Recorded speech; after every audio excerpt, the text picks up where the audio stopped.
Marriott Bonvoy is the official hotel partner of US Soccer.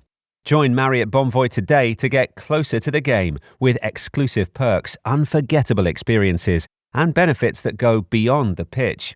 Spring Hill Suites, part of Marriott Bonvoy, offers complimentary hot breakfast and spacious all-suite accommodations, perfect for the whole team, with room for up to 6 guests. Make your next getaway a win. Learn more at springhillsuites.marriott.com. AI agents are everywhere, automating tasks and making decisions at machine speed. But agents make mistakes. Just one rogue agent can do big damage before you even notice. Rubrik Agent Cloud is the only platform that helps you monitor agents, set guardrails, and rewind mistakes, so you can unleash agents, not risk. Accelerate your AI transformation at Rubrik.com. That's RUBRIK.com.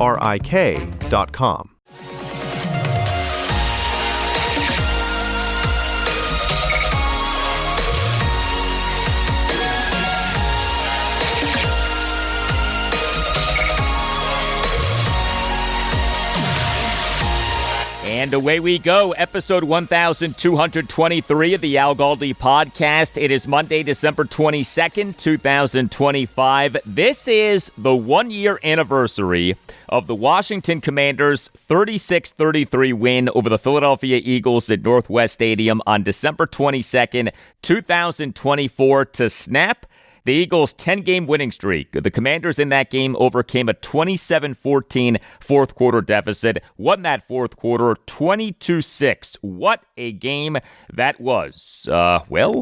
We this past Saturday evening had a rather different game between the Commanders and Eagles at Northwest Stadium. The Commanders in the NFL's 2025 regular season fell to 4-11 with a 29-18 loss to the Eagles at Northwest Stadium on Saturday evening. The Eagles with this win clinched the NFC East, marking the first time that a team has won the NFC East in each of at least 2 consecutive regular seasons since the Eagles won the NFC East over 4 consecutive regular seasons, 2001 through 2004. Yes, the drought of no back-to-back NFC East champs is over. The Commanders now have lost 9 of their last 10 games, and another game is just a few days away. The 4-11 Commanders versus the 6-8-1 Dallas Cowboys at Northwest Stadium this Thursday afternoon, Christmas afternoon at 1. The Cowboys suffered a 34-17 home loss to the Los Angeles Chargers on Sunday afternoon and were eliminated from playoff contention via the Eagles' win at the Commanders on Saturday evening. Hello and welcome to this Monday installment of the Al Galdi podcast, your Operation Lose Out 2.0 update, your OLO update. The Commanders, as we speak, have the number 7 overall pick in the 2026 NFL draft. Getting into the top 5, not going to be easy, is possible. Big game against the Cowboys on Christmas. So we have a lot to get to with the Commanders off not just the game on Saturday evening, but head coach Dan Quinn's day after the game press conference on Sunday afternoon. Next segment, why it is time for this Commander season to be over. Examination of the latest injuries for the Commanders. Yes, we have more injuries, including quarterback Marcus Mariota potentially being out for this game against the Cowboys, and the possibility of the Commanders acquiring a quarterback this week, and analysis of the performances of Mariota, quarterback Josh Johnson, and the defense in the loss to the Eagles. The following segment, discussion of the brawl between the Commanders and Eagles, including a rant on why I am not a fan of the complaining about the Eagles going for 2 late in the game. And the segment after that, analysis of some positives for the Commanders in the loss to the Eagles, including the rushing offense, receivers Terry McLaurin and Treylon Burks, and linebackers Bobby Wagner and Jordan Magee. And also on the show, I'll discuss James Madison football, the Washington Nationals, the Baltimore Orioles, college basketball, the Washington Capitals, and the Washington Wizards, as never forget, this is the podcast that follows Washington, D.C. area sports so that you don't have to. I'll give you my thoughts on whether a group of 6 team like James Madison should have been in the college football playoff of number 12 seeded JMU's 51-34 loss at number 5 seeded Oregon on Saturday night in the first round of the college football playoff for the 2025 season. I'll discuss the significance of the Nats hiring this guy, Ani Kalambi, as general manager off his introductory press conference on Friday afternoon. I'll provide a deep dive on a big trade by the O's. So they on Friday afternoon announced having traded 4 prospects and a draft pick to the Tampa Bay Rays for starting pitcher Shane Baz. I have a college basketball segment for you. The games that we'll get into: Georgetown's 80-77 loss to Xavier at Capital One Arena on Saturday night, in a game at the end of which Hoyas head coach Ed Cooley accidentally hit a kid and the kid's mom via throwing a water bottle in frustration, resulting in Georgetown now having suspended Cooley for a game. Maryland's 80-72 loss at number 23 Virginia on Saturday evening, and Virginia Tech's 82-81 overtime win over Elon at Castle Coliseum in Blacksburg, Virginia on Saturday afternoon, in a game in which the depleted Hokies overcame a 19-point first-half deficit. I'll talk about the Caps over the weekend going 0-1-1 in a home-and-home with the Detroit Red Wings. A Saturday afternoon, a 5-2 loss to the Red Wings at Capital One Arena. Sunday afternoon, a 3-2 overtime loss at the Red Wings. And a look at our rebuilding and tanking Wizards over the weekend going 1-1. Saturday night, a 130-122 win at the Memphis Grizzlies in a game in which the Wizards overcame a 20-point second-quarter deficit. Sunday night, a 124-113 loss to the San Antonio Spurs at Capital One Arena. You can hit me up on X at Al Galdi. You can email me, the Al Galdi podcast at yahoo.com. Lots of feedback on the Commanders off their loss to the Eagles from Zim on X. Right, Zim? 2 games left with teams that have nothing to play for is rough. Can't ruin the tank. Thank you for that, Zim. No, we must not ruin the tank. From Vaughn on X, writes Vaughn, can we just forfeit the final 2 games? Thank you for that, Vaughn. Good question. From Trey Day on X, writes Trey, worst season ever in my Washington fandom. I had so much hope, but hated everything that Adam Peters was doing this past offseason, and I was right. Thank you for that, Trey. From Lucas Jackson on X, writes Lucas, Josh Harris and Adam Peters should be embarrassed. Thank you for that, Lucas. From Philip on X, writes Philip, fire, DQ, and AP. Thank you for that, Philip. From T. Kennedy on X, writes T. Kennedy, so embarrassing that this area continues to let Philly fans take over all of our stadiums. Thank you for that, TC. Yes, Eagles fans on Saturday evening once again overtook FedEx Field / Northwest Stadium. It's happened so many times over the years. From Tony on X, writes Tony, Al, how many seasons have you seen like this since January 26, 1992? Long losing streak, meaningless December games, no playoffs. Thank you for that, Tony. The answer, Tony, sadly, is a lot. I and so many of you have seen way too many seasons for Washington like this season since January 26, 1992, when the Washington Redskins beat the Buffalo Bills 37-24 at the Hubert H. Humphrey Metrodome in Minneapolis, Minnesota in Super Bowl 26. And among the many of us who have suffered through these many bad seasons for Washington is a great supporter of this podcast, Dr. George Verghese. Dr. Verghese is one of the nation's premier dermatologists. He is a very loyal and very knowledgeable Washington fan, and operating under his direction is the Mid-Atlantic Skin Surgery Institute of Maryland, which has locations in Waldorf, Maryland, Leonardtown, Maryland, and Lexington Park, Maryland. The Mid-Atlantic Skin Surgery Institute of Maryland focuses on medical skin care, cosmetic procedures, and skin cancer diagnosis and comprehensive care. Call 301-396-3401 or visit midatlanticskin.com and make sure that you mention that Al Galdi sent you. Dr. Verghese and the Institute can help you or someone who you care about with any of a number of dermatological needs. If you're dealing with allergic reactions, if you're dealing with acne, psoriasis, or eczema, if you're interested in procedures like Botox, laser hair removal, chemical peels, or smart lipo, which is the latest in body sculpting technology, call 301-396-3401 or visit mid midatlanticskin.com. And make sure that you mention that Al Galdi sent you. Also, Dr. Verghese and the Institute offer free skin cancer screenings to anyone considered a new patient. And Dr. Verghese and the Institute offer advanced treatments for skin cancer, including painless and scarless skin cancer treatment. Call 301-396-3401 or visit midatlanticskin.com and make sure that you mention that Al Galdi sent you. For excellent and comprehensive skincare, contact Dr. George Verghese and the Mid-Atlantic Skin Surgery Institute of Maryland and make sure that you mention that Al Galdi sent you.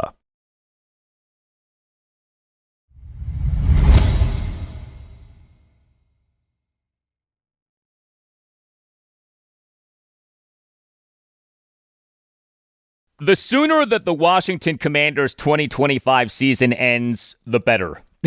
I don't say that lightly. I don't say that flippantly. I mean that when I say that. The sooner that the Washington Commanders' 2025 season ends, the better.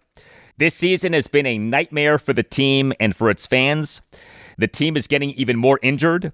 The games are not going well. The sooner that the Washington Commanders' 2025 season ends, the better. And yet, here we are in the midst of the team playing 3 games in 12 days. Lucky us. December 14th, the 29-21 win at the New York Giants. This past Saturday evening, December 20th, a 29-18 loss to the Philadelphia Eagles at Northwest Stadium. And this Thursday afternoon, December 25th, Christmas at 1 p.m., a game against the Dallas Cowboys at Northwest Stadium. The 4-11 Commanders versus the 6-8-1 Dallas Cowboys at Northwest Stadium on Christmas afternoon at 1 in a game between two teams eliminated from playoff contention and in a game in which the Commanders could be starting their QB3, Josh Johnson, or maybe even someone who the team just acquired. Again, the sooner that the Washington Commanders' 2025 season ends, the better. The injuries. The injury-ravaged Commanders in this loss to the Eagles somehow got more injured. The Commanders' starting quarterback in this game, their QB2, Marcus Mariota. He in the third quarter suffered a right hand injury that knocked him out of the game. Mariota in the game played on 59% of the Commanders' offensive snaps. Also, Commanders head coach Dan Quinn during his day after the game press conference on Sunday afternoon revealed that Mariota also is dealing with a quadriceps injury. His status for the Commanders game against the Cowboys on Christmas afternoon is in doubt. The Commanders' starting offensive line for the loss to the Eagles included Brandon Coleman at left tackle, marking his first start since the Commanders' 27-18 loss at the Green Bay Packers on Thursday Night Football on September 11th. The Commanders' number 1 left tackle, Laramie Tunsil, was inactive due to an oblique injury. Coleman, in this loss to the Eagles, got hurt. He played on 89% of the Commanders' offensive snaps, but here in the fourth quarter left the game due to a shin injury. Another Commanders' starting offensive lineman, right guard Samuel Cosmi, he played on 93% of the Commanders' offensive snaps. He in the fourth quarter left the game due to having suffered a concussion. And Commanders receiver and punt returner Jalen Lane, he was knocked out of the game due to suffering an ankle injury on a first quarter 0-yard punt return on which he took a nasty shot from safety Sidney Brown, who registered a solo tackle. This was the Commanders' only punt return of the game. Here was the opening statement of Dan Quinn's day after the game press conference on Sunday afternoon. Thought maybe we'd get caught up on some of the injuries. Last night there was a lot to discuss, so I'll give you the updates that I have, and then we'll get into some more tomorrow. So let's start with Marcus. He had stitches on his right hand, and he's also dealing with a quad injury. So week 16, every team's dealing with stuff, but for guys like Marcus who's fighting hard, we know how much he means to us as a leader, and so we're certainly disappointed for him. We'll see really day-to-day as it's going to go, and I'll give you updates through the week of where he's at. Laramie Tunsil worked with the trainers today. We'll see as it gets closer to the game for him. Tomorrow will be more like in a, jogging through pace. Brandon Coleman with the shin. We're hopeful that this can turn quickly and that he'd be available for the game. Sam Cosmi is in the concussion protocol, and Johnny Newton has cleared concussion protocol. And Jalen Lane with his ankle, it would be tough for this Thursday. And so we'll see what it looks like, but it would be a tough matchup for this week. So wanted to give you all that I had regarding the injuries, and glad to get started with you guys in the game and recap for that.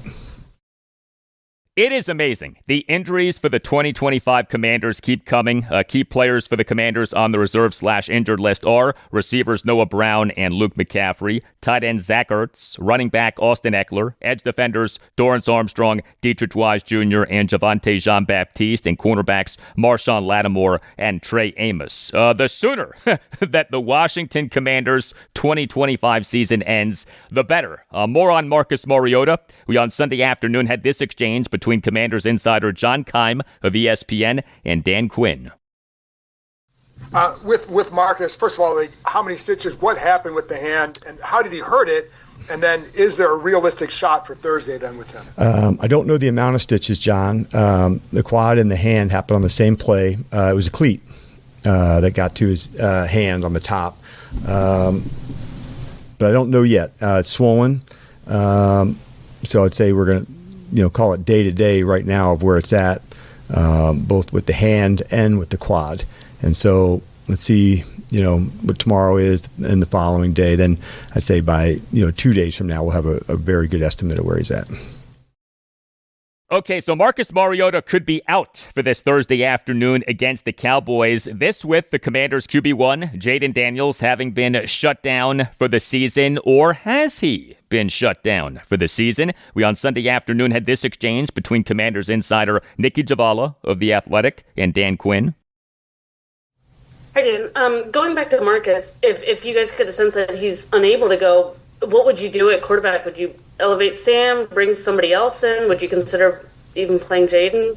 We would not consider playing Jayden. So the first two options are the ones you were leading into, or Josh and Sam. Would we consider somebody else coming in if he's not able to? Yeah, all those are on the table. That's something that Ad and I are discussing tonight, and we did today. But option A and B, as you had said, but not C. Okay, so Jayden Daniels playing again this season is not on the table, but the Commanders acquiring a quarterback is on the table. Now, whether that quarterback would start this Thursday afternoon against the Cowboys or would be brought in to be a backup, we don't know. But we on Sunday afternoon had this exchange between Commanders insider Tashawn Reed of the Washington Post and Dan Quinn. Dan, I know you said you were considering, adding an outside option at quarterback. Correct. Obviously, it's a really short week before playing on Christmas. How difficult would it be for somebody to get up to speed in time to play in that game if you guys sign them? I think it'd be difficult at any spot, but I think we're looking, let's see where Marcus is, where we're looking for the next 2 games too, Deshaun. So that was really, kind of our thought behind the discussions of where we are. I would say difficult, not impossible, but definitely difficult. I think we just saw somebody do it last week or 2 weeks ago pretty quickly. Not on our team, but I did see it happen, and I was pretty impressed by it. And Dan Quinn, of course, was alluding to Indianapolis Colts quarterback Phillip Rivers. If you are wondering, well, who the heck is out there right now in terms of unrestricted free agent quarterbacks, a certain former Washington quarterback is available as an unrestricted free agent right now. Heineke, Taylor, as in Tay, as in our guy, Taylor Heineke. Is it at all possible that the Commanders are about to sign Taylor Heineke? We can only hope. But seriously, the sooner that the Washington Commanders 2025 season ends, the better. Josh Johnson did not look good in this loss to the Eagles. Tough spot for him for sure. He's the QB3. He's in his age 39 season.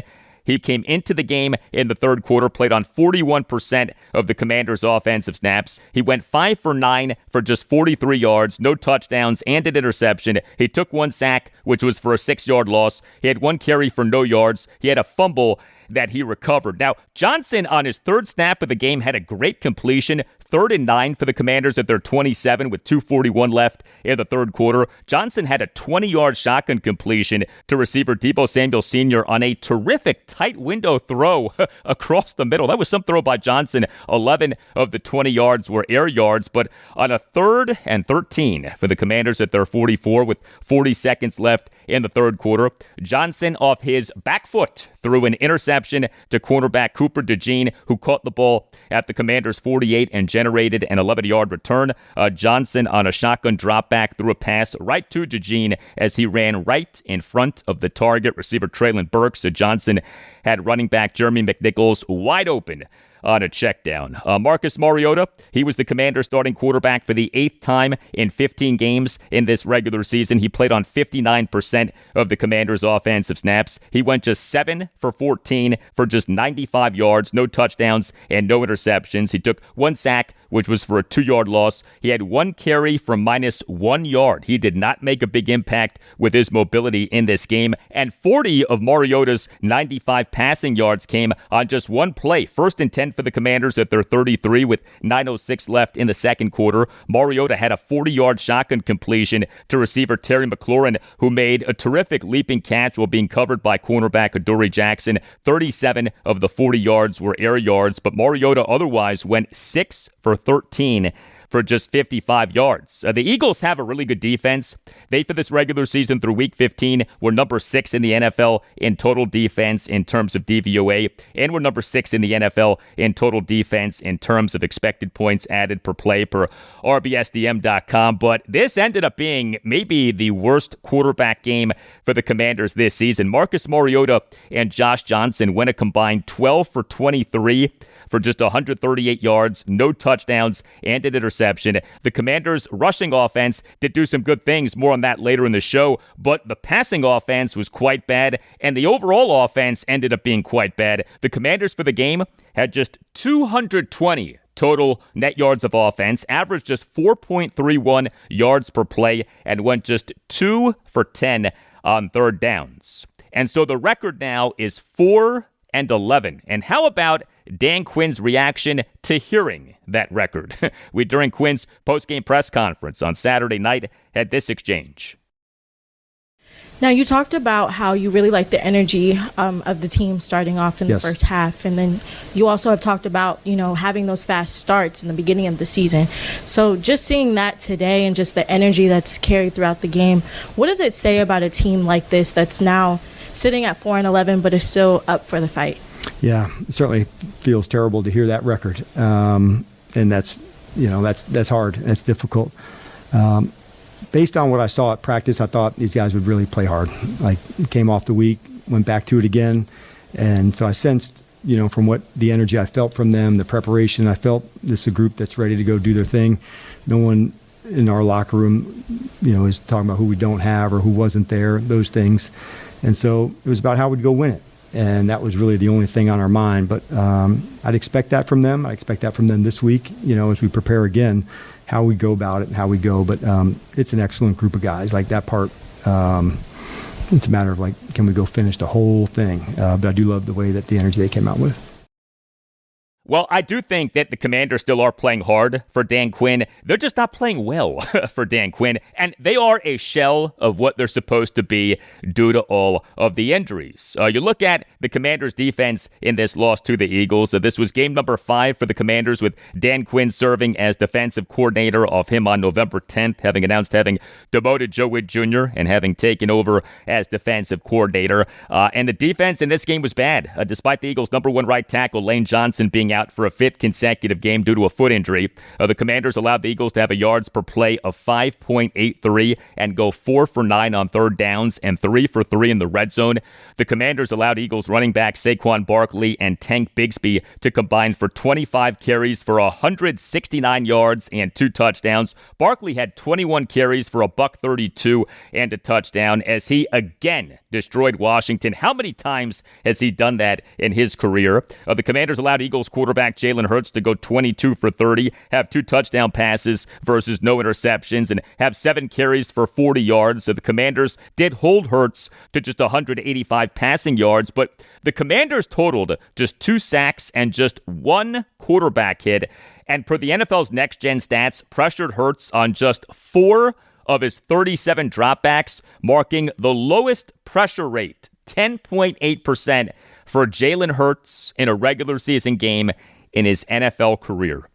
Also, the Commanders' defense in the third quarter committed multiple costly penalties. 4th and 7 for the Eagles at the Commanders' 38 with 8:54 left in the third quarter. Safety Will Harris committed a 5-yard illegal contact penalty in covering tight end Dallas Goedert, negating an interception by safety Quan Martin on a deep shotgun pass by Jalen Hurts and giving the Eagles a first down. 3rd and 8 for the Eagles at the Commanders' 20 with 5:38 left in the third quarter. 2 Commanders defensive backs were called for penalties, negating a shotgun incompletion by Jalen Hurts. A cornerback, Noah Igbenogany, committed a 19-yard defensive pass interference penalty that was accepted, and Quan Martin committed a defensive holding penalty that was declined. Altogether now, the sooner that the Washington Commanders 2025 season ends, the better. The Nace Law Group, accident and injury lawyers. It has been a Washington, D.C. institution for decades. If you feel that you've been wronged, if you think that you've been wronged but aren't sure, contact the Nace Law Group, accident and injury lawyers, and schedule a no-obligation appointment. Call 202-902-7611 or visit WashingtonDCInjuryLawyers.com and tell the Nace Law Group that Al Galdi sent you.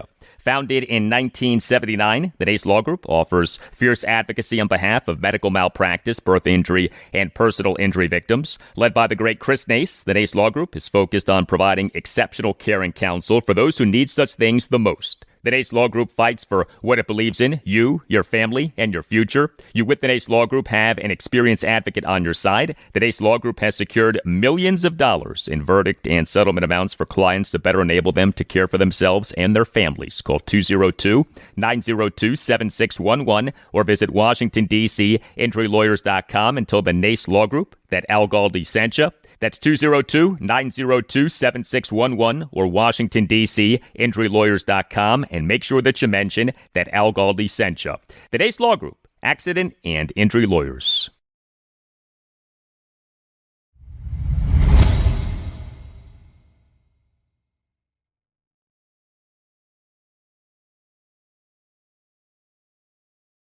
There is a big difference between hardship and victimhood. Think about those two words and what they mean, hardship and victimhood. Here's the basic difference. Hardship is not a choice. Victimhood is a choice. The Washington Commanders in the NFL's 2025 regular season are dealing with significant hardship in the way of being hammered by injury, but the team has not behaved like a victim, at least not until now.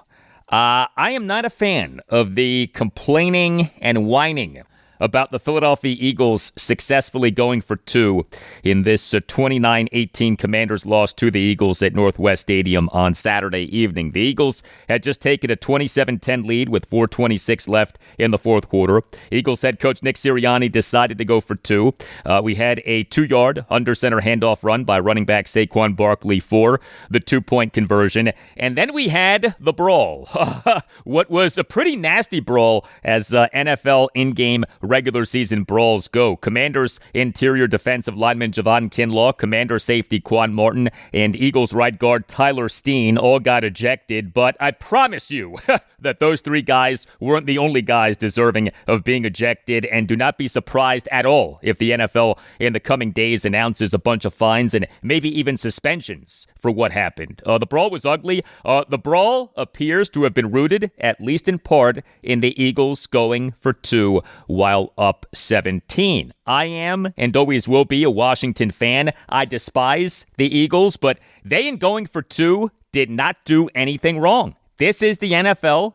This is not high school football. This is not an FBS team versus an FCS team in college football. This is big boy football, whining and crying about a team going for two while up 17 in the fourth quarter. 17, mind you, not 27, not 37, 17. But whining and crying about that comes off as so soft and so weak and so beta, and I don't want my team being that way. Now, I wouldn't necessarily say that the Commanders are being that way outwardly, but there has been a lot of hinting at the team not being happy with the Eagles due to them going for two. During Commanders head coach Dan Quinn's postgame press conference on Saturday night, had this exchange between Mitch Tischler of Monumental Sports Network and Quinn. Obviously, it's their choice to go for two there. Right and on. it's your job to stop them. But is there an unspoken respect between coaches, teams, where, in a game, in that situation, you don't do that? And kind of, did you feel like it was a little bit of a sign of disrespect?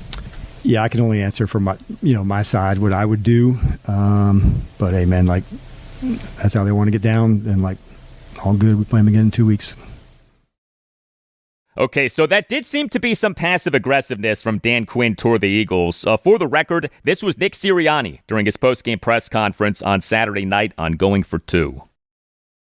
Yeah, we when we talked about it, we didn't want to go up 17, obviously, or we were up 17. To go up 18, we did the math and said, hey, we wanted to be able to make sure we were up 19. We thought it was a little bit better. That way, they could only tie you with a field goal and 2 2-point conversions, 2 touchdowns and 2 2-point conversions. So we were already up 3 scores. We wanted to make sure we went up that way just in case. And that was what our math told us in that particular case. And that's what we did. And we went and executed. Yes, they did, and the Commanders did not stop the Eagles. We later, during the Nick Sirianni post-game press conference on Saturday night, had this exchange. You said they were upset that you guys went for 2, and did you talk to Dan or anything like that? I didn't. Again, we did that in the best, what we thought was best interest in, or not, to give up one more point is, in my mind, is not running up the score. We're doing that because they went right down and scored. So we're doing that to give ourselves the best chance to win.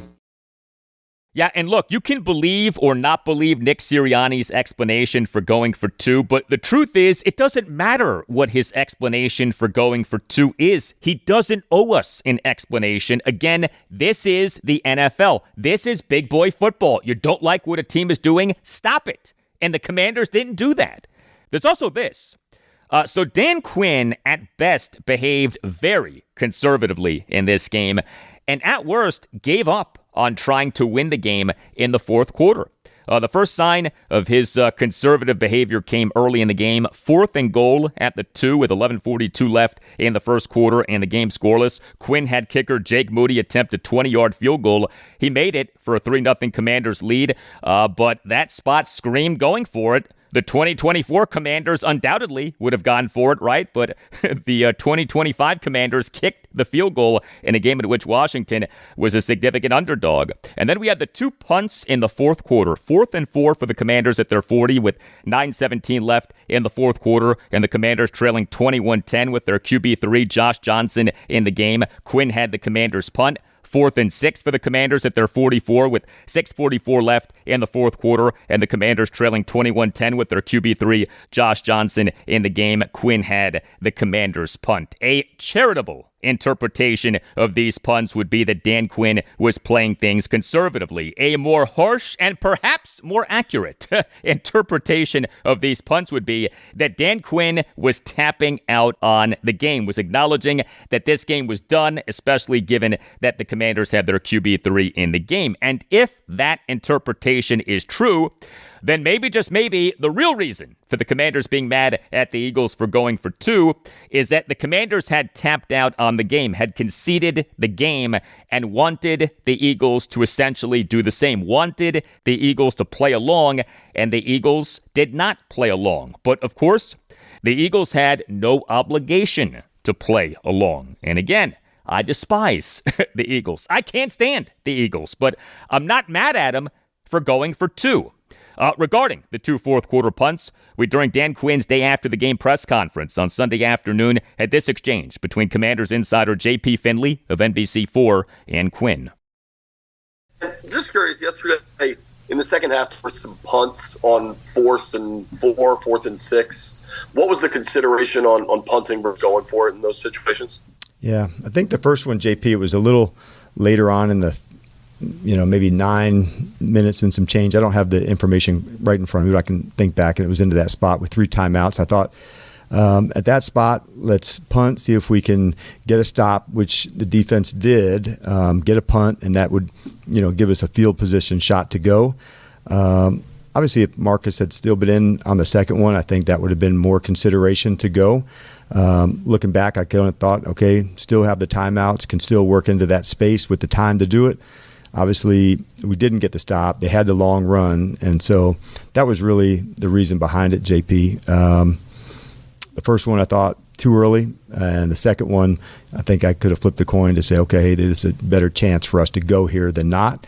Knowing that they're also hard to stop. We got a good one the series before, so that'd been the one. If I had another chance at it, I'd probably go the other way. The second fourth down, JP. Gotcha.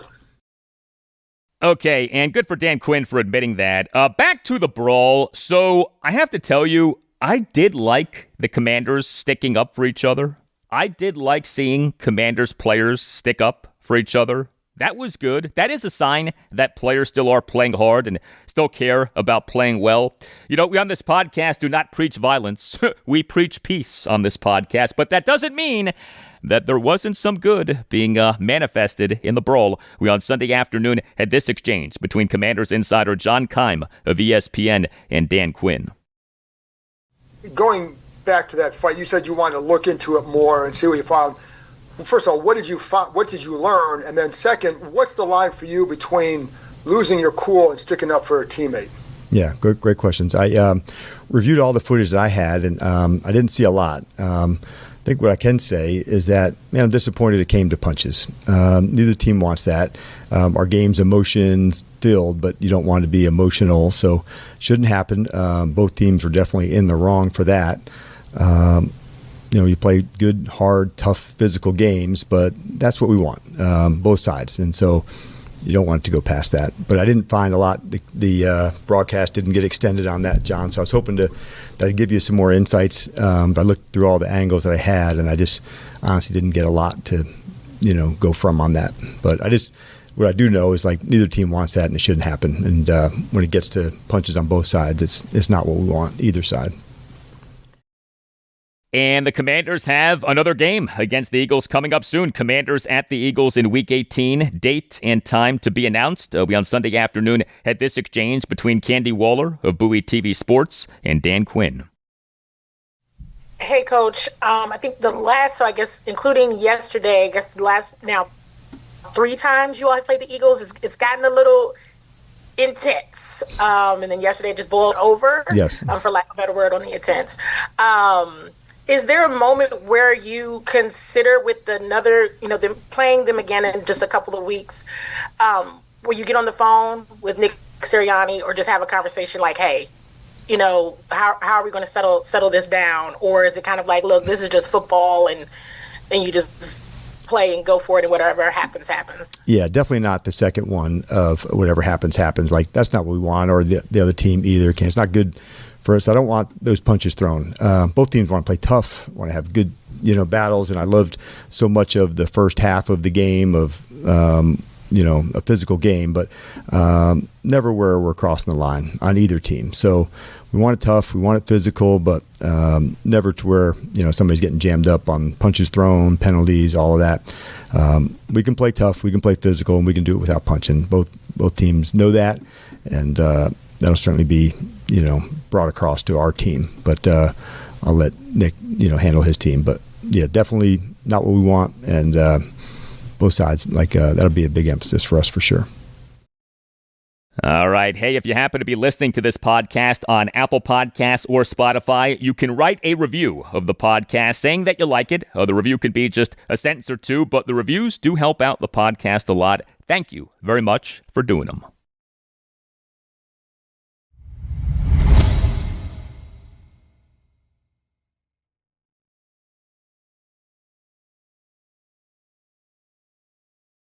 More now on the Washington Commanders, off them in the NFL's 2025 regular season, falling to 4-11 with a 29-18 loss to the Philadelphia Eagles at Northwest Stadium on Saturday evening. Let us examine some positives from our team from this game. Can we do that? Are we allowed to do that? I like the Commanders' rushing offense in this game. Commanders running backs who got carries in this game, Chris Rodriguez Jr., Ja'Cory Krosky-Merritt, and Jeremy McNichols, combined for 24 carries for 91 yards and 2 touchdowns touchdowns. And the combined yards per carry of 3.79 is misleading because the Commanders had some key short yardage runs. The Eagles' interior defensive lineman Jalen Carter was out for a third consecutive game due to injured shoulders. Also, Eagles linebacker Nakobe Dean was knocked out of the game by a hamstring injury. But still, the Eagles' defense in this regular season overall had been good against the run, and yet the Commanders in this game ran the ball well. And, if we're going to talk absences, remember, a key running back for the Commanders, Austin Eckler, is on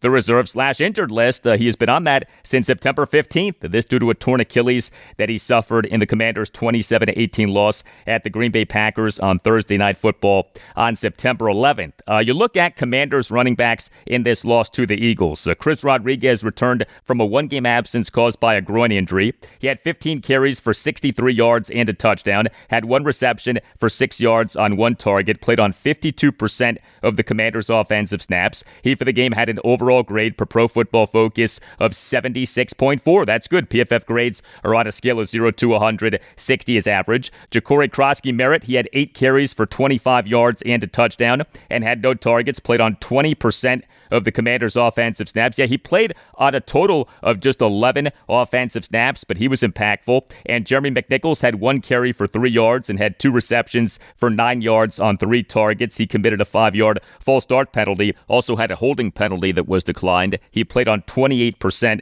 of the Commanders' offensive snaps. So running back Chase Edmonds was a healthy inactive. The Commanders on December 10th announced having signed Edmonds from the practice squad to the active roster. But did you like the commitment to the run by offensive coordinator Cliff Kingsbury? So many people love to bash our guy Cliff for not being committed enough to the run. Well, 2nd and goal at the 1. Krosky-Merritt had a 1-yard under center handoff touchdown run with 3:40 left in the second quarter. Each of the Commanders' final 6 plays of this drive was a run by a running back. A commitment to the run by Cliff Kingsbury.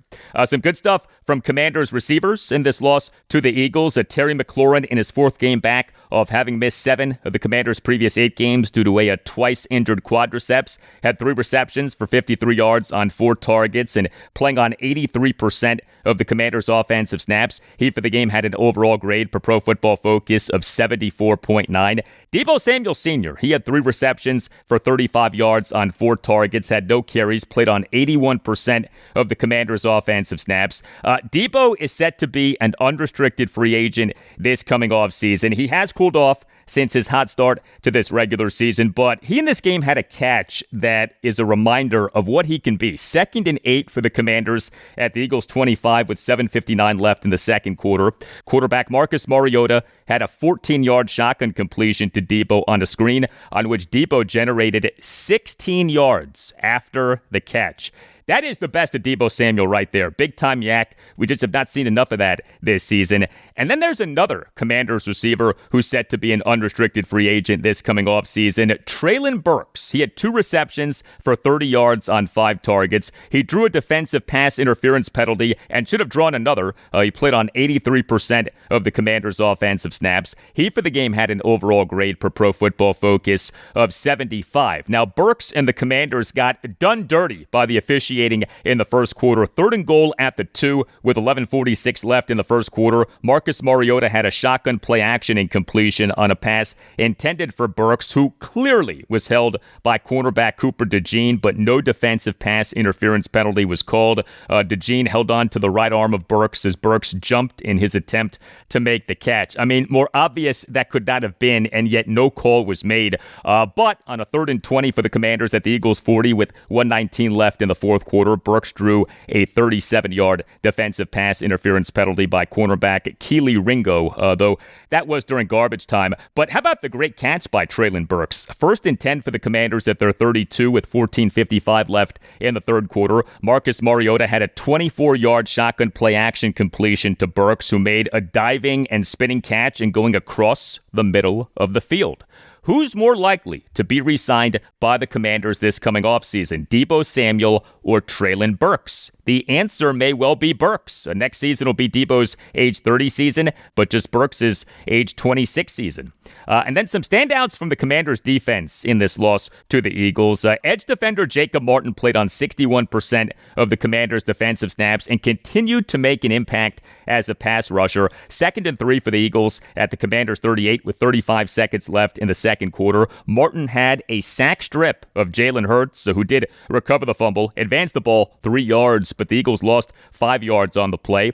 Edge defender Von Miller, he played on 33% of the Commanders' defensive snaps, but did well. He, for the game, had an overall grade per Pro Football Focus of 73.9. Linebacker Bobby Wagner, he played on 100% of the Commanders' defensive snaps. He, for the game, had an overall grade per Pro Football Focus of 76.3. Wagner had a game-high 10 tackles, including a sack and another tackle for loss. How about this? Of Bobby Wagner's 10 tackles, 7 were for gains of no more than 1 yard. That is tremendous. And linebacker Jordan Magee, he played on 43% of the Commanders' defensive snaps, and he made what you call a flash play, a play begging for more playing time for him. 1st and 10 for the Eagles at the Commanders' 24 with 9:58 left in the second quarter. Magee displayed great speed in tackling receiver Devontae Smith for a 1-yard loss on a reception on a shotgun toss by Jalen Hurts. Jordan Magee tracking down the super fast Devontae Smith. A promising second-year player like Jordan Magee at this point in a lost season should be playing on more than just 43% of the Commanders' defensive snaps. All right, Nova Fireplace and Stove. It is Northern Virginia's go-to expert for fireplaces. Transform the look and feel of your home and increase its value by visiting Nova Fireplace and Stove in Woodbridge, Virginia, or by visiting NovaFireplaceandStove.com, and make sure that you mention that Al Galdi sent you for $25 off any service. Come in and see Nova Fireplace and Stove's stunning displays, including custom fireplace glass doors and stone refacing options that can completely transform the look of your fireplace from sleek and modern to rustic and cozy. Nova Fireplace and Stove has something for every style, and here's what else Nova Fireplace and Stove offers: gas fireplace service and repair, chimney cleaning and brickwork repair, generator installation, panel replacements and water heater repairs, smoke detectors, security lights, and more. Nova Fireplace and Stove is a family-owned, fully licensed and insured company with over-the-top credentials, a gas and electrical master's licenses, a Class A contractor's license, and a long list of 5-star reviews to back all of this up. Every job includes a free in-home estimate, and for listeners of the Al Galdi podcast, Nova Fireplace and Stove is offering $25 off any service. Just mention this ad. Nova Fireplace and Stove only works in Northern Virginia and thus knows the homes, the codes, and the people. Your satisfaction is 100% guaranteed. That's Nova Fireplace and Stove in Woodbridge, Virginia, or NovaFireplaceandStove.com, and make sure that you mention that Al Galdi sent you for $25 off any service.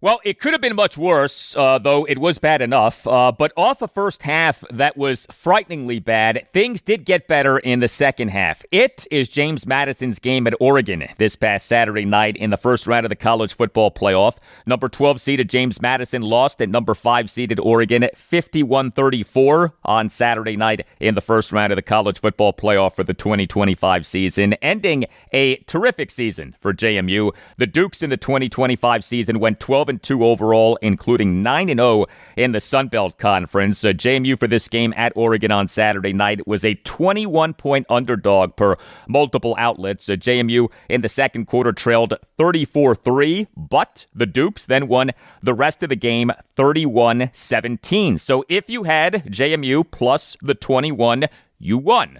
But JMU's defense got shredded by Oregon. JMU allowed Oregon to generate 514 total net yards of offense and average a whopping 9.7 yards per play. Understand that yards per play of, say, 6 is good. Oregon's yards per play was 9.7. Now, JMU did have 509 total net yards of offense and a yards per play of 6.06. JMU won the time of possession battle by 11 minutes 40 seconds and ran 84 offensive plays to Oregon's 53. Yeah, Oregon did what it did over just 53 offensive plays, but the Dukes did at least run some offense. JMU running back Wayne Knight, he had 17 carries for 110 yards and had 3 receptions for 18 yards. JMU quarterback Alonzo Barnett III, he completed just 23 of his 48 pass attempts, threw for just 273 yards. It did have 2 touchdown passes versus no interceptions. He took 2 sacks, which totaled just minus 70 yards and lost yardage. He had 10 carries for 52 yards and a touchdown when you take out the 2 sacks that he took. I was very happy for James Madison for it making the college football playoff. But for those saying that a program like James Madison does not belong in the college football playoff, that the 12 teams in the playoff should be the top 12 teams in the CFP rankings, yeah, you're not wrong. JMU being in the playoff was interesting for people who are interested in and or have an affinity for JMU. JMU being in the playoff was not interesting to anyone who doesn't have an interest in and or doesn't have an affinity for JMU. And let's be honest, most people in this country don't have interest in and or don't have an affinity for JMU. If you're talking about producing the best matchups possible and the most compelling games possible for the college football playoff, you take the 12 best teams, period. JMU is not among the 12 best teams in the FBS, even though the Dukes had a great season, one of the best seasons that you'll ever see a group of 6, a G6 team have. The group of 6 conferences are the Pac-12, AAC, Sun Belt Conference, Conference USA, Mid-American Conference, and Mountain West Conference. The Power 4 conferences are the Big 10, SEC, Big 12, and ACC. James Madison on December 6th announced the hiring of Billy Napier as head coach and announced the departure of head coach Bob Chesney to become UCLA's head coach. However, Chesney served as JMU's head coach for the college football playoff. During Chesney's post-game press conference late night on Saturday night, had this exchange. Bob, there's been so much conversation about the inclusion of the group of 6 teams. Yeah. The way the first half played out obviously validated some of that criticism. What do you make of that dynamic and for folks that think that the non-major programs don't deserve a seat at this table? Yeah, I'm so not involved in that conversation. I'm just trying to prepare our team to come here and play the best football that we possibly can. That's I think this is a conversation that's a little bit above me, and maybe we'll have time to talk about it and we could circle back on that. But tonight, I think we came here to accomplish a task. We did not play complimentary football. We did not play our best football. There were moments where we did have some I think some really productive plays on offense, defense, special teams all the way through. It just wasn't enough. You had to be elite to hang with this team, and it just wasn't. So, I'd rather not get too deep into that question because I don't. Yeah. Yeah, Bob Chesney being quite careful with what he said right there, as he now is done as the head coach of a group of 6 team in James Madison and moves on to being the head coach of a Power 4 team in UCLA, which is in the Big 10. Look, this to me is not complicated. Both of the following things are true. A, James Madison was an awesome story this season. B, the most compelling 12-team college football playoff would be with the top 12 teams in the CFP rankings, regardless of conference affiliations, conference championships, etc. 2 more postseason games this season for the FBS teams of the Mid-Atlantic region. Virginia versus Missouri in the Tax Slayer Gator Bowl at Everbank Stadium in Jacksonville, Florida, this Saturday night, December 27th at 7:30. And Navy versus Cincinnati in the AutoZone Liberty Bowl at Simmons Bank Liberty Stadium in Memphis, Tennessee on Friday afternoon, January 2nd at 4:30.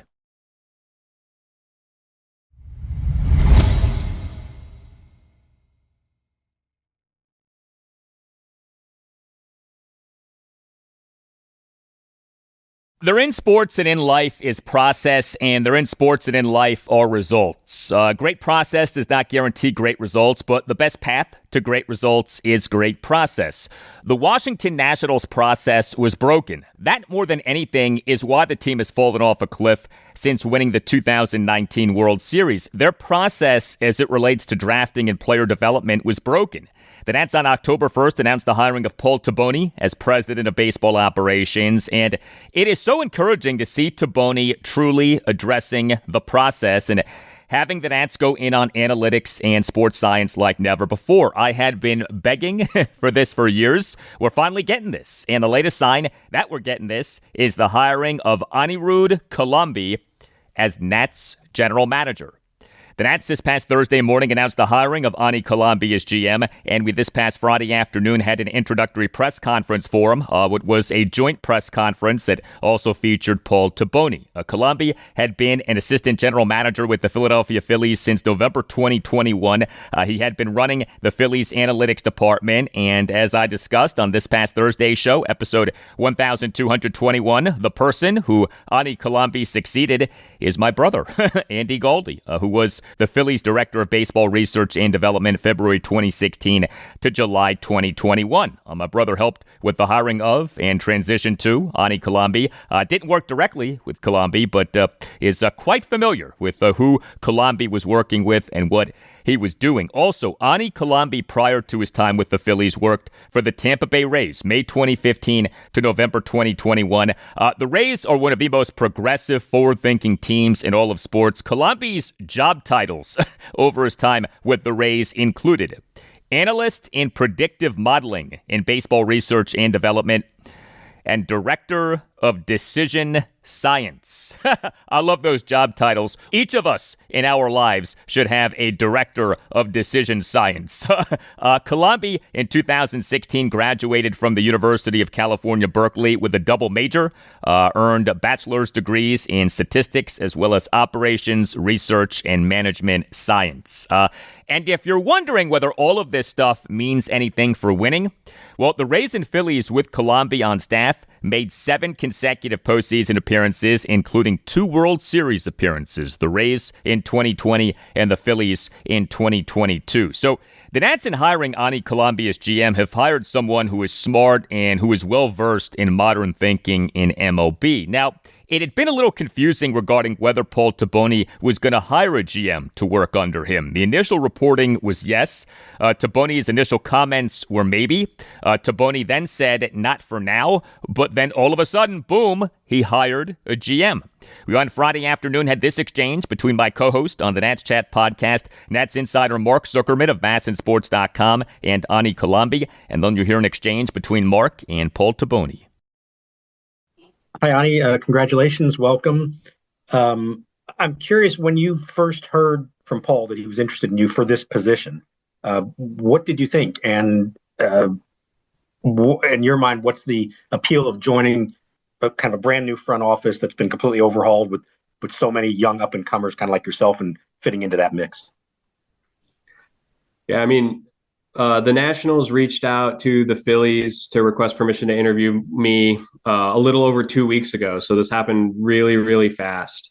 And my perspective on it was my first reaction was that, I wasn't dying to leave the Phillies. The Phillies have a tremendous organization. They've been really good to me, and are building something great. But at the same time, as I learned more about the Nationals organization and as I got the opportunity to speak both with folks within the organization and with folks I know in the industry who know folks who work here, I became drawn to the vision that Paul has proposed and to the group of folks that have been assembled here.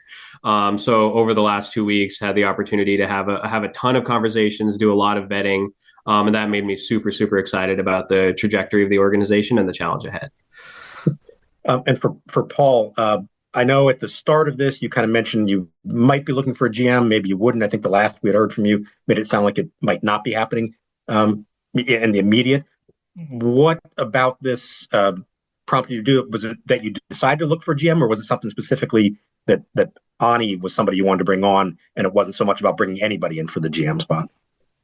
Yeah, great question, Mark, or questions. I guess I apologize. I didn't mean to mislead you all. I think like many aspects of this job, things can change and things can be unpredictable. And not only like can things change, but they can change quickly. So the more I thought about it, I think, the best leaders, I don't think just create change, right? They accelerate that change at a high pace. And the more I reflected on it, we could have waited a year or evaluated for a year, but that wouldn't have allowed us to push forward at the rate that we would have wanted to in year one. And year one's a really important year. And Ani, in many ways, helps us with that. And obviously, he's going to help us well beyond that first year. But I think that's probably the main thing. And then I think it's worth noting that this is kind of to your last question, Mark. I was very comfortable keeping this vacant if we didn't come on to the right fit. Ani just happens to be an exceptional fit for us. All right, so things for the Nats with Ani Kalambi came together quickly, just a few weeks. Nothing with the Nats' improved process truly matters if Nats ownership, the Lerner Group, doesn't spend properly. And when I say spending, I am referring to spending on both infrastructure and players. We'll see about the spending on players, a lot to be determined in that regard. But the Lerner Group clearly is spending on infrastructure. Well-regarded people like Paul Taboni and Ani Kalambi don't come cheap, especially considering that each guy came from a big market team. Taboni from the Boston Red Sox and Kalambi from the Philadelphia Phillies. This is the first time since the Montreal Expos / Washington Nationals moved to Washington, D.C. in the 2004-2005 offseason that the team has this front office structure of a president of baseball operations and a general manager. Now, make no mistake, Paul Taboni is in charge of Nats baseball operations, but Ani Kalambi now is the team's number 2 person in baseball ops. We on Friday afternoon had this exchange between Howard Fenrich of the Associated Press and Ani Kalambi. Hi, to both of you, thanks for doing this. Ani, welcome to DC. You mentioned kind of early on in this call, you kind of made a passing reference to Paul's vision. Curious, how would you describe that? And what would you say your vision is of how to run and build a successful major league team? Yeah, in broad strokes, and Paul can feel free to jump in if I'm not representing his points eloquently. But I think Paul did a really great job laying out his thoughts in that letter to the city the other day, where he and I both want to build an organization that is the envy of sport. And in doing so, that means dominating both player acquisition and player development. And what I mean by dominating is identifying edges in the marketplace. Can we acquire players who we identify more quickly than the industry, that we are more accurate on than the industry? Can we develop players faster than the industry? And a lot of this comes down to a combination of urgency, competitiveness, and just really sharp eyes for talent. And we want to surround ourselves with people who fit that bill, and we want to put in place processes that enable us to make the best decisions possible. And so ultimately, it's about winning ball games, and we think those are the components that help the most. And they absolutely are. So much to like in that vision that Ani Kalambi outlined right there. As for the age, so Ani Kalambi is just 31. He was born on October 16th, 1994.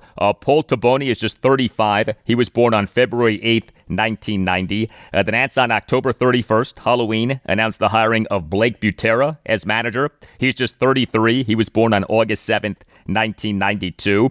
Heck, how about the Nats pitching coach? The Nats on November 11th announced the hiring of Simon Matthews as the team's pitching coach. He's just 30. He was born on September 24th, 1995. This revamping of Nats baseball ops has featured the hirings of a number of younger people, and personally, I have zero problem with that. This team, in a lot of ways, needed this. We on Friday afternoon had this exchange between Nats insider Jess Camarado of Nationals.com and Paul Taboni, and then you'll hear Ani Kalambi chime in. One thing that keeps coming up with this team is age. The Nationals now have the youngest president of baseball ops, general manager, and manager. So this question is for both of you. What excites you about that aspect of this leadership group?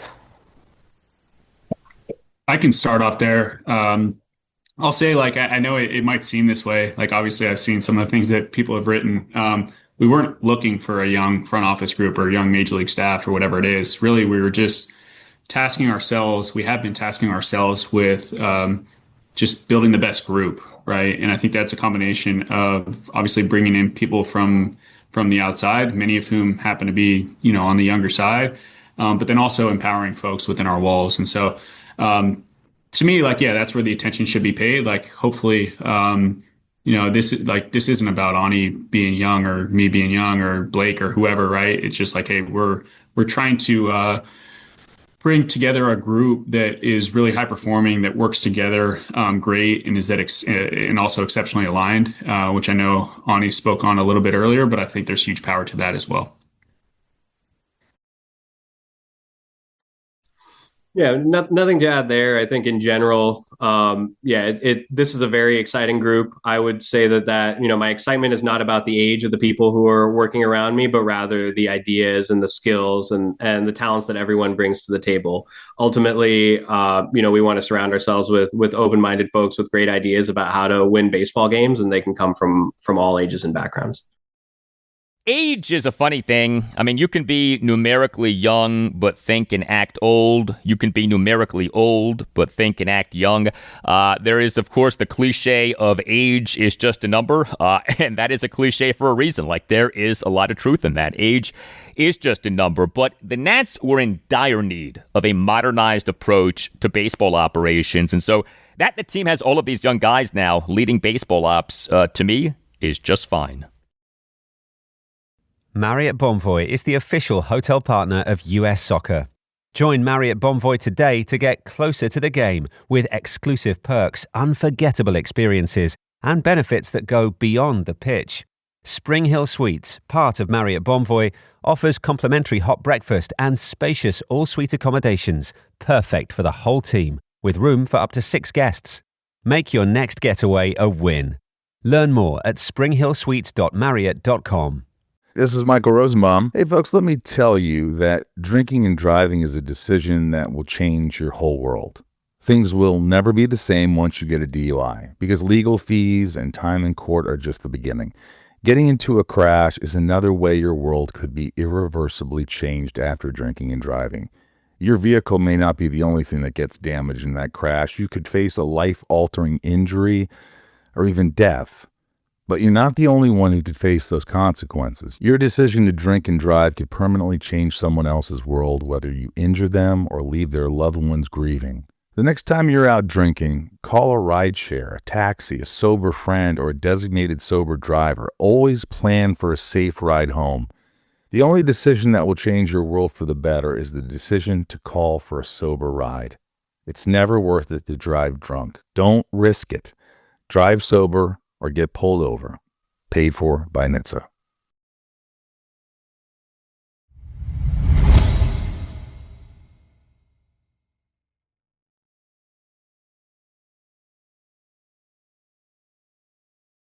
We have yet another big move by the Baltimore Orioles in MLB's 2025-2026 offseason. The O's on Friday afternoon announced having traded 4 prospects and a draft pick to the Tampa Bay Rays for starting pitcher Shane Baz. The O's are behaving with an urgency, the likes of which they had not displayed in years. This off the team's very disappointing 2025 season.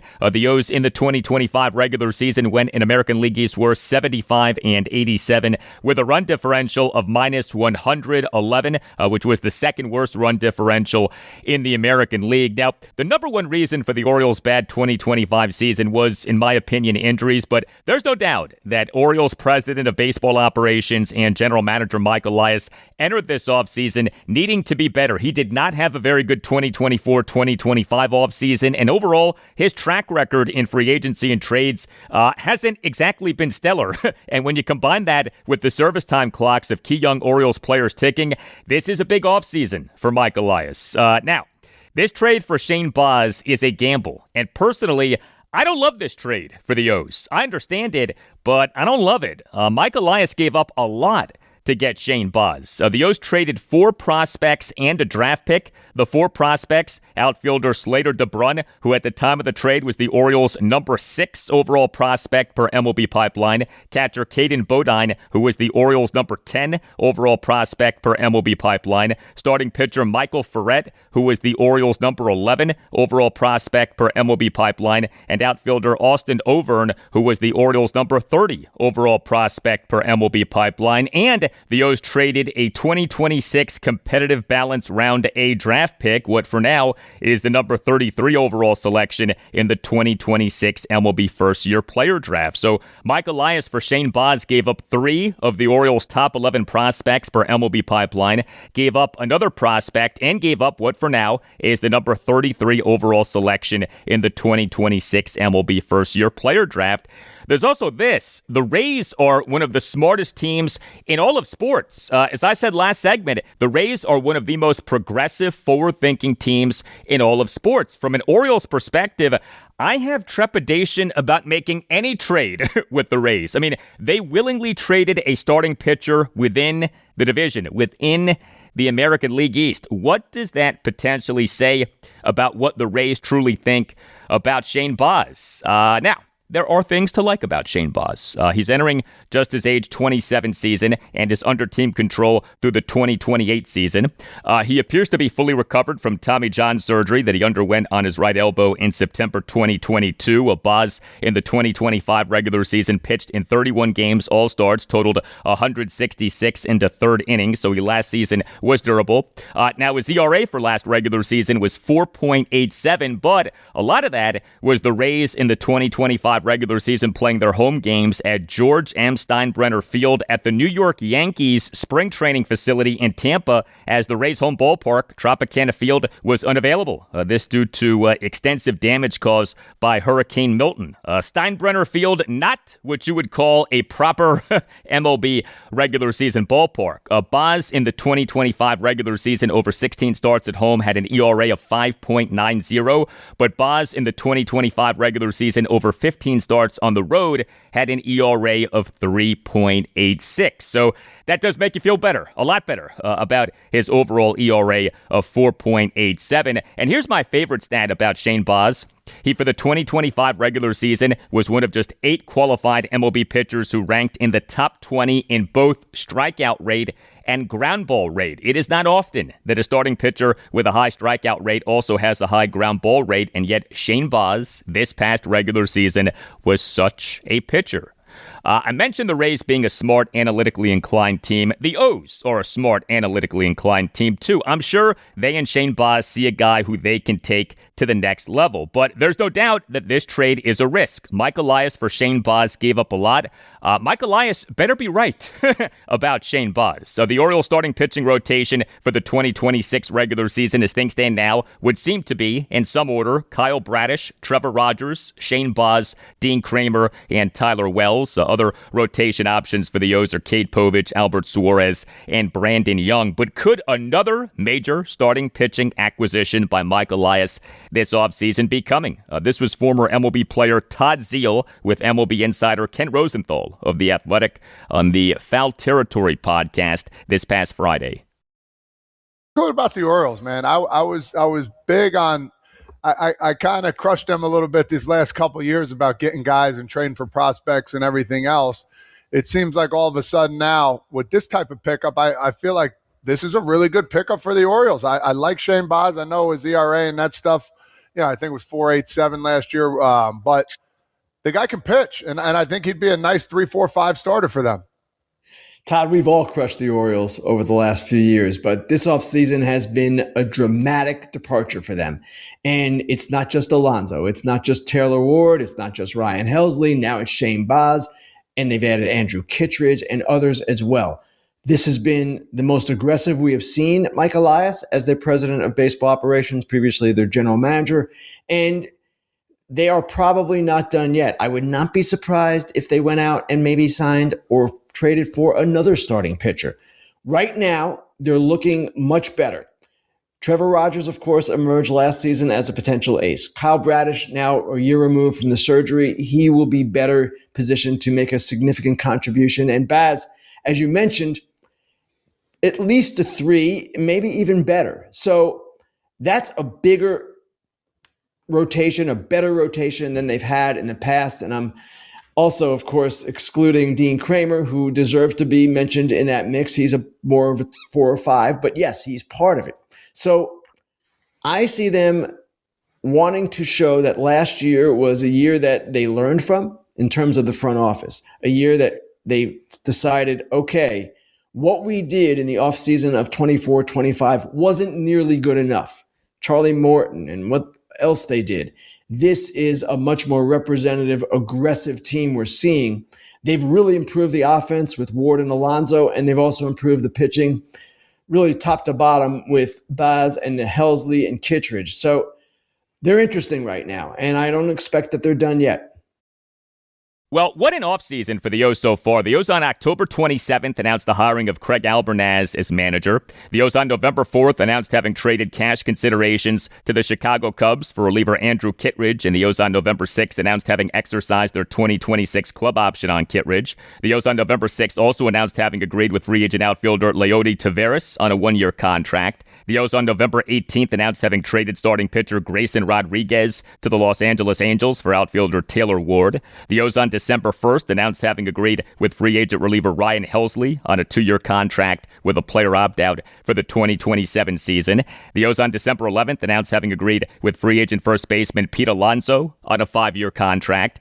And the O's this past Friday afternoon, December 19th, announced having traded 4 prospects and a draft pick to the Tampa Bay Rays for starting pitcher Shane Baz. I have not been one of these people ripping Mike Elias for hoarding prospects. A healthy farm system is how an MLB team enjoys sustained success, so I have concerns about this trade for Shane Baz, but I see the upside. And let's be honest, if this offseason for the O's doesn't work out, then Mike Elias could be long gone by the time the prospects who he traded for Shane Baz are Major League ready.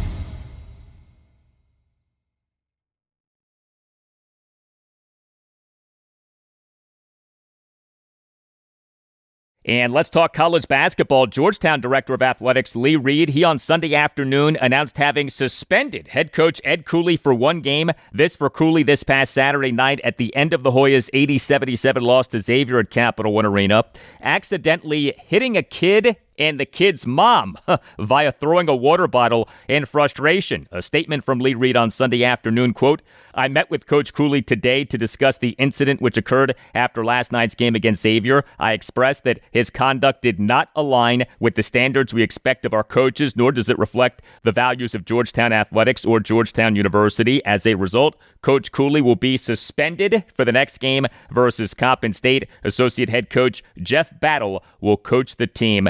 End quote. A bad look for Ed Cooley, a bad look for Georgetown, which, let's be honest, is not exactly selling out Capital One Arena on a regular basis these days. The Hoyas in this 2025-2026 regular season fell to 8-4 overall, including 1-1 in the Big East with this 80-77 loss to Xavier at Capital One Arena on Saturday night. Georgetown blew a 10-point first-half lead. Georgetown's shooting was horrible. The Hoyas went just 6 for 17 on threes, just 17 for 40 on twos, and just 25 for 43 on free throws. And the 18 missed free throw attempts really stood out. 6'4" Arizona transfer KJ Lewis, he went 9 for 9 on free throws. The rest of the Hoyas went just 16 for 34 on free throws. So the Hoyas had 43 free throw attempts to Xavier's 14 and yet lost by 3 points. Xavier went 11 for 14 on free throws. So now Georgetown's defense was pretty good. The Hoyas held Xavier to just 7 for 22 on threes and generated 14 Xavier turnovers. So the Hoyas did allow Xavier to go 24 for 45 on twos. But take a listen to the opening statement of Ed Cooley's postgame press conference late night on Saturday night. First of all, he apologized for accidentally hitting a kid and the kid's mom via throwing a water bottle in frustration. Second of all, Cooley was furious with his team and with himself. Here you go. All right, so first and foremost, I have to apologize to the Nyakun family. Really frustrated, didn't realize I threw my water bottle and it hit Messiah and his mom. So, definitely out of character for me to be so frustrated. But really, that's not called for, and I'll call them and make amends to that. Just totally out of character or frustration. So I apologize to the fans. I apologize to our players, university. Totally out of character for me to be that way. And saying that, I got to give Xavier a lot of credit. Try to speak to our players about urgency and them responding to a really bad home loss. And, so you got to give Pitino a lot of credit. He had his kids ready to play. They made some tough shots down the stretch. I was very, very disappointed in our leadership. I was disappointed in our mental mindset, our inability to make a free throw. When you miss 18 free throws, the other team attempts, I don't even think attempted 20. Those are little things. In a game, even the game coming down to the last shot of the game, right? These games here come down to a play here or there in league play. And we gift wrapped a home game, and we didn't deserve to win today. We did not deserve to win today. The team that won deserved to win. They made the right plays. They had decent leadership. Our leadership today was negative. That's on me. That's on me. I trust our men that are out there. We give them a lot of freedom to grow, right? Grow, get better. But when I don't see us connected, I don't see us communicating, and I see how soft we played, we were effing soft. We were cool, my bad. All the my bads ended up to a home effing loss in our building. Unacceptable. Unacceptable. Unacceptable. Get out-rebounded, miss all those free throws. That's very frustrating to me. The better team won today. The team that earned the win won today. Our leadership was horrendous. And it starts right with the dude that's talking to you right now. We will address that shit. We will address it. It's uncalled for, and we should be better than that. I'll take all your questions. Sorry I'm a little pissed off. But when you give a game away, right, and we're asking for people to come out and cheer for us, and we put a bullshit performance out there like that, we don't deserve it because we're not earning it. If our kids out there earn, we're playing hard, and we lose the game, that's one thing. But when we show up like that, that's bullshit, 100%. And it's leadership that I'm pissed off at, and it starts with me. I'll take any question you got. Man, Ed Cooley just ripping his team and ripping himself during that post-game press conference. Next up for Georgetown, home to Coppin State Monday evening at 6:30 in a game taking place at McDonough Arena on the campus of Georgetown. And yeah, Ed Cooley is suspended for this game. Meantime, Maryland versus Virginia, a long-time rivalry when each team was in the ACC. That rivalry was renewed on Saturday evening with Maryland, of course, now in the Big Ten, and UVA still in the ACC. The result was an 80-72 win for number 23 Virginia over Maryland at John Paul Jones Arena in Charlottesville, Virginia on Saturday evening. Virginia in this regular season improved to 10-1 overall. Maryland in this regular season fell to 6-6 overall. Maryland was without its best player, 6'9" Texas A&M transfer Pharrell Payne. He did not play due to a right leg injury that he suffered in Maryland's 101-83 loss to then number 2 Michigan at Xfinity Center in College Park, Maryland, the previous Saturday night, December 13th. Maryland in this loss at UVA blew an 8-point first-half lead, trailed by as many as 16 points. That deficit came in the second half. Odd game in terms of the score of each half. UVA won the first half 24-19. UVA won the second half 56-53. Maryland's defense was great in that first half, but bad in the second half. The Terrapins in the first half held UVA to just 1 for 9 on threes and just 8 for 24 on twos, but the Terps in the second half allowed UVA to go 6 for 11 on threes and 15 for 22 on twos. Maryland did hold one of UVA's best players, 6'9" Belgian true freshman Testa Ritter, to just 5 points in 21 minutes 30 seconds as a starter. He went just 1 for 8 from the field, 0 for 2 on threes, just 1 for 6 on twos. The story of this game in a lot of ways was turnovers. Maryland committed 19 turnovers to UVA's 8 and thus had just 12 points off turnovers to UVA's 22. Also, Maryland had just 12 points in the paint to UVA's 44. Maryland's shooting was mixed. The Terrapins went 12 for 29 on threes. That's good, but just 10 for 25 on twos and just 16 for 22 on free throws. UVA did go just 13 for 21 on free throws. So UVA's leading scorer was 6'4" BYU transfer Dallin Hall. He in 24-26 as a starter had 20 points, 6 assists versus 2 turnovers, 3 steals, and 3 rebounds. He went 1 for 1 on threes, 7 for 7 on twos, and 3 for 4 on free throws. Maryland's leading scorer was 5'11" Kansas transfer David Diggy Coit. He in 26-27 as a starter had 15 points, 6 assists versus 3 turnovers, and 3 rebounds. He went 3 for 7 on threes, 1 for 2 on twos, and 4 for 4 on free throws. But tough for Maryland to win at a team like UVA without a guy like Pharrell Payne, the man known as Gochi. During the postgame press conference of Maryland head coach Buzz Williams on Saturday night, had this exchange between Gene Wong of the Washington Post and Williams.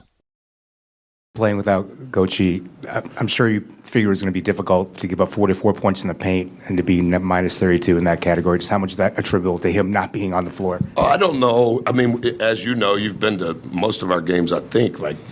We've made adjustments relative to the healthy bodies we've had, and I've really been thankful and appreciative of the effort our staff has given because sometimes it's specific to the players that are going to play for us, but the calendar's not going to change, and I think tonight was our 5th top 20 net team of our 12 games, and unbelievable environment. Losing Gochi does change our team, and it changes the plan. However, I thought the 10 guys that played, we did a really good job of practicing our plan on both sides of the ball. We just have to figure out how can we have more endurance in that execution. Because I thought there were spurts. Yeah, do that. And then call a timeout and take a drink. And we called that timeout in the first half. I can't remember how much we were up. And then the last 5 possessions, turnover, block. No, I shouldn't have called timeout.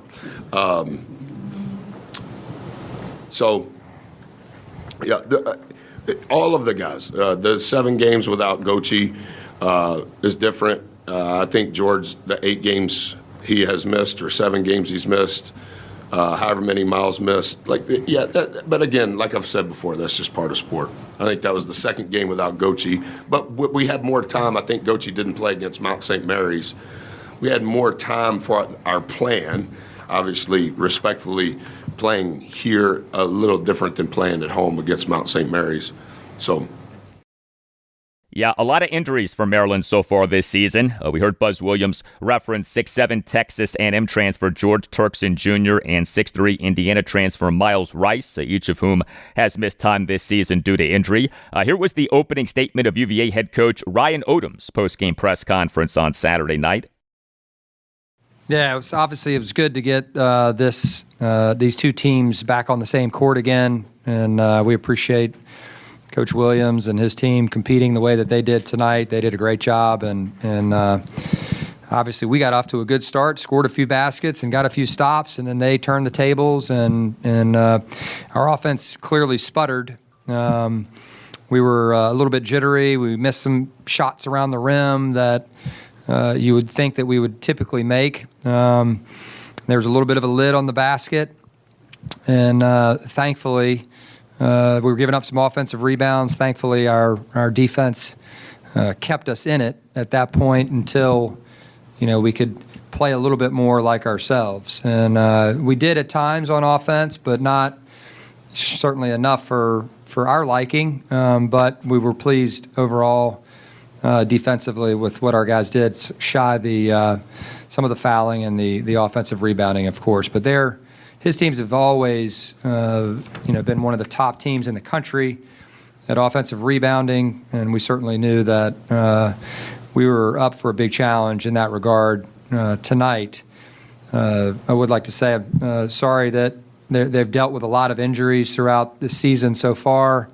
To see Payne, who's a really good player, not being able to be out there and playing, for them, obviously transitions, how they play. And so in terms of a prep for us, it was a little bit wonky in terms of not knowing kind of how that was going to shake out and how they would play. But I thought Coach did a great job of substituting timely and controlling the pace of the game in the first half, and our guys woke up and stayed with it later in that half. Classy opening statement there by Ryan Odom. Next up for Maryland, home to Old Dominion, Sunday evening at 6. Next up for Virginia, home to American, Monday evening at 6. And Virginia Tech, it in this regular season improved to 11-2 overall with an 82-81 overtime win over Elon at Castle Coliseum in Blacksburg, Virginia on Saturday afternoon. A gutsy win for the Hokies. They were without three key guys. A 6'9" true freshman, Neoklis Abdulis of Greece. He did not play due to illness. 7-foot true freshman, Antonio Dorn of Germany. He did not play due to a back injury. And 6'8" Toby Lowell. He did not play for a 7th consecutive game due to a foot injury. Tech overcame a 19-point first-half deficit. The Hokies, late in the first half, trailed by 19 points at 43-24. But the Hokies won the rest of regulation 48-29, then won the overtime 10-9. Tech's leading scorer was 6'8" West Virginia transfer Amani Hansberry. He in 33-17 as a starter had 20 points, 14 rebounds, including 7 offensive boards, 3 assists versus 2 turnovers and 2 steals. He fouled out of the game during overtime. He went 0 for 2 on threes, but 9 for 14 on twos and 2 for 3 on free throws. Next up for Virginia Tech, home to number 23 Virginia, but not until Wednesday afternoon, December 31st at 2. Marriott Bonvoy is the official hotel partner of US Soccer. Join Marriott Bonvoy today to get closer to the game with exclusive perks, unforgettable experiences, and benefits that go beyond the pitch. Spring Hill Suites, part of Marriott Bonvoy, offers complimentary hot breakfast and spacious all-suite accommodations, perfect for the whole team, with room for up to 6 guests. Make your next getaway a win. Learn more at springhillsuites.marriott.com.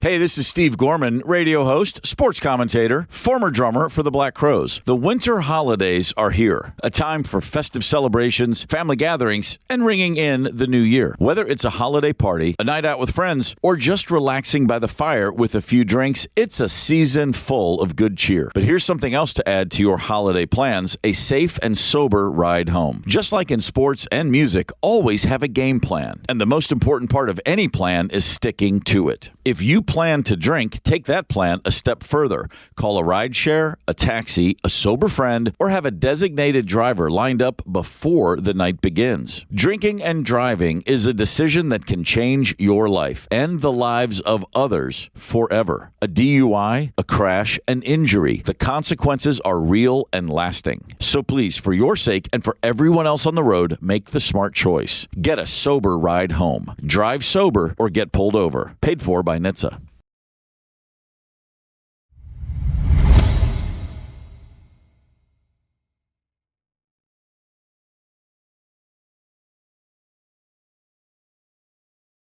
Well, the Washington Capitals now have lost 6 of their last 8 games, though 3 of the losses have been overtime/shootout losses. But the Caps over the weekend went 0-1-1 in a home-and-home with the Detroit Red Wings. A Saturday afternoon, a 5-2 loss to the Red Wings at Capital One Arena. The Caps in the second period trailed 4-0. Sunday afternoon, a 3-2 overtime loss at the Red Wings. So the Caps in the NHL's 2025-2026 regular season now are 19-12-5. The loss to the Red Wings on Saturday afternoon, the Caps lost the puck possession battle. They had just 26 shots on goal to the Red Wings 41, and per natural stat trick at 53 5-on-5 shot attempts to the Red Wings 57, including 10 5-on-5 high danger shot attempts to the Red Wings 14. The Cap starting goaltender was Logan Thompson. He stopped just 36 of the 40 shots on goal that he faced. The Caps did go 3 for 3 on the penalty kill. The overtime loss at the Red Wings on Sunday afternoon, the Caps lost despite winning the puck possession battle. They had 33 shots on goal to the Red Wings 27, and per natural stat trick had 69 5-on-5 shot attempts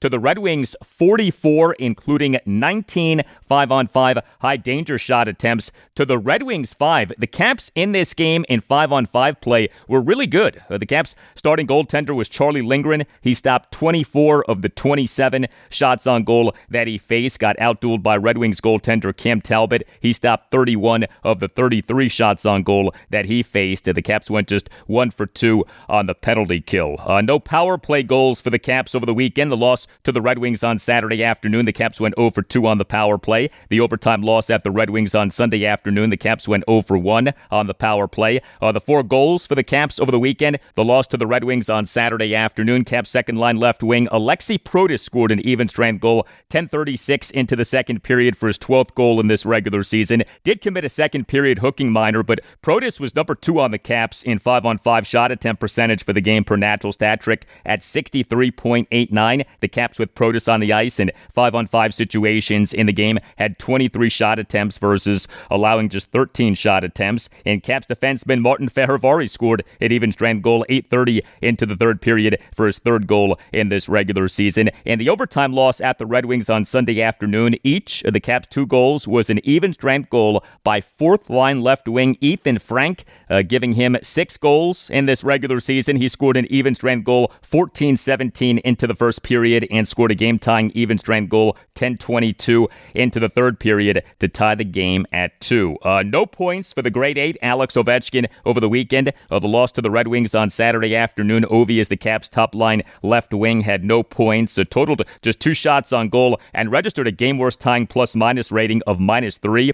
The overtime loss at the Red Wings on Sunday afternoon. Ovi was better. He is the Caps' top-line right wing. No points, but he had a game-high tying 5 shots on goal. A notable roster move by the Caps over the weekend. Winger Ivan Miroshnichenko is back at the NHL level. The Caps on Friday evening announced having recalled Miroshnichenko from their AHL affiliate, the Hershey Bears, and announced having loaned forward Bogdan Trineyev to Hershey. Miroshnichenko, for each game over the weekend, served as the Caps' 4th-line right wing. The Caps took Miroshnichenko with the number 20 overall pick in the 2022 NHL Draft. Your healthy scratches for the Caps over the weekend. The loss to the Red Wings on Saturday afternoon. The Caps' healthy scratches were forward Hendrix Lapierre and defenseman Trevor Van Riemsdyk and Dylan McElrath. The overtime loss at the Red Wings on Sunday afternoon. The Caps' healthy scratches were winger Sonny Milano and defenseman Declan Chisholm and Dylan McElrath. The Caps on injured reserve still have 2 key players in winger Ryan Leonard and center Pierre-Luc Dubois. Next up for the Caps, home to the New York Rangers, Tuesday night at 7.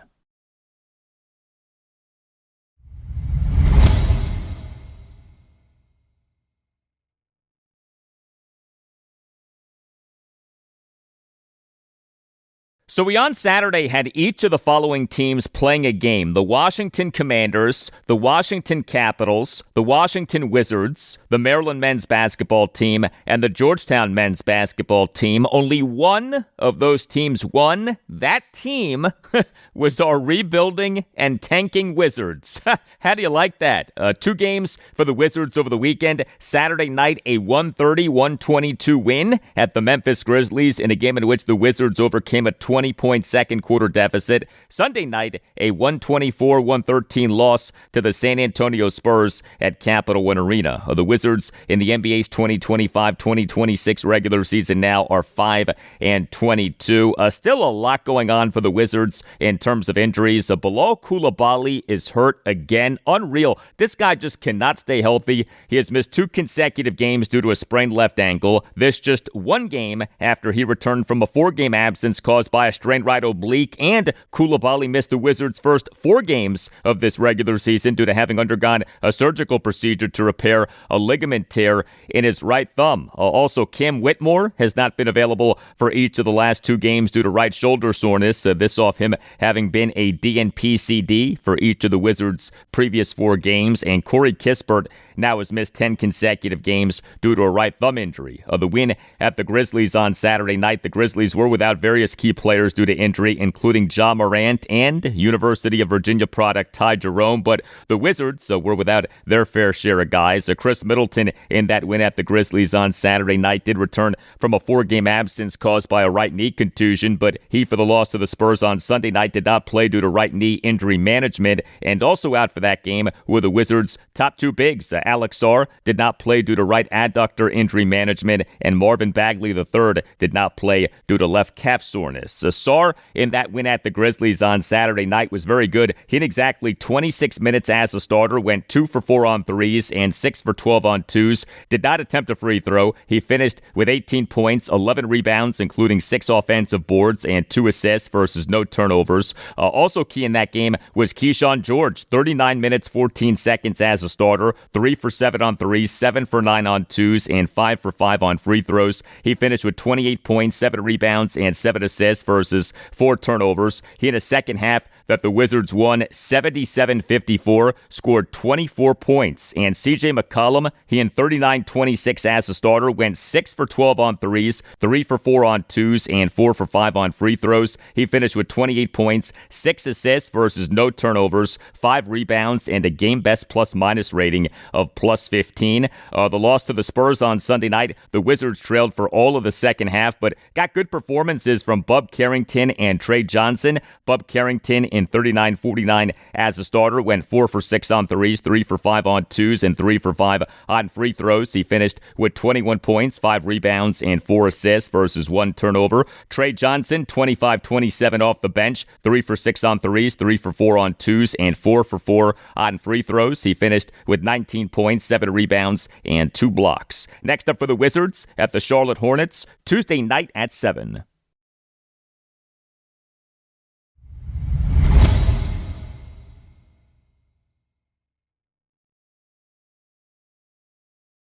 And that'll do it for you and me for now. Keep the feedback coming. You can hit me up on X at Al Galdi. You can email me the Al Galdi podcast at yahoo.com. Tuesday show, episode 1224. We'll have plenty for you on the Washington Commanders. Also on Tuesday's show, I'll talk college basketball. We have Georgetown home to Coppin State Monday evening at 6:30 in a game taking place at McDonough Arena on the campus of Georgetown. And we have number 23 Virginia home to American Monday evening at 6. Have a great rest of your Monday, and I'll talk to you on Tuesday. Obviously, it's their choice to go for 2 there, right and it's your job to stop them. But is there an unspoken respect between coaches, teams, where in a game in that situation you don't do that? And kind of, did you feel like it was a little bit of a sign of disrespect? Yeah, I can only answer from my side what I would do. But hey, man, that's how they want to get down. And all good. We play them again in 2 weeks. Marriott Bonvoy is the official hotel partner of US Soccer. Join Marriott Bonvoy today to get closer to the game with exclusive perks, unforgettable experiences, and benefits that go beyond the pitch. Spring Hill Suites, part of Marriott Bonvoy, offers complimentary hot breakfast and spacious all-suite accommodations, perfect for the whole team, with room for up to 6 guests. Make your next getaway a win. Learn more at springhillsuites.marriott.com.